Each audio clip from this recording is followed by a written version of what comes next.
Todderick Hunt at NJ.com here to talk a little Rutgers football recruiting. Chris Ash now has completed two full classes of his own, closed out the 2016 class. 2017, 2018 were his own, and now he's off to 2019. So we have a pretty solid sample size of what he's been able to accomplish on the recruiting trail over the past few seasons.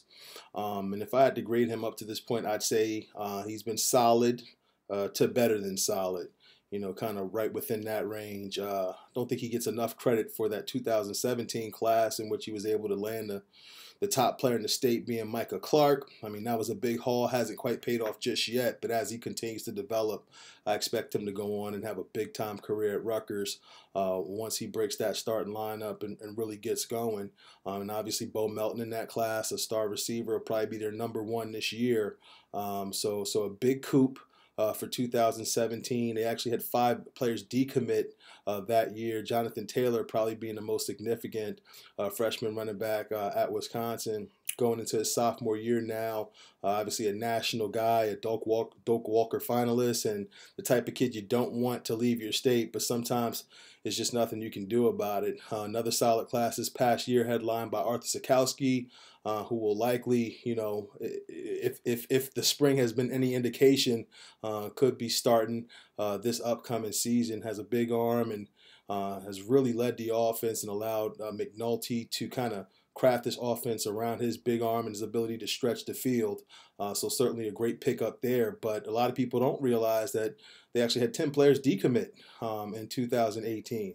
You know, guys like Trillion Williams, he was the first guy to commit. He dropped off. Obviously, Rashad Wild Goose. A number of guys that jumped in initially, they didn't end up having to sign at the end of the day. Trayvon King, another guy. So, again, another solid result.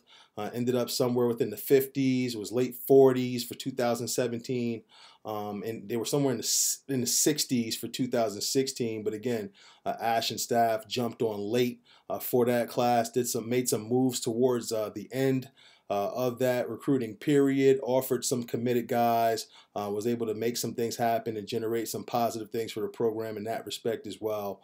But at the end of the day, you know, football recruiting, it's like, is it the chicken or is it the egg? You know, what's going to come first? You know, obviously you need to be able to win games to recruit top talent, but it takes top talent to be able to win games. So that's kind of the conundrum that you know, these football programs find themselves in the early inceptions of a new head coach. But now going into basically his third year, in which it'll be his team. I'd say Ash is on pace to put forth another solid recruiting effort. I like the 4 guys they have committed from New Jersey, headlined by Zamar Wise out of Behringer. Big arm quarterback, pro-style guy with also the ability to run. Jaron Hayek, an athlete, and those 2 DBs out of South Jersey, Don Williams and Donovan Bunch, 2 long athletic guys who can make plays on the football. This is Todderick Hunt, NJ.com, signing off.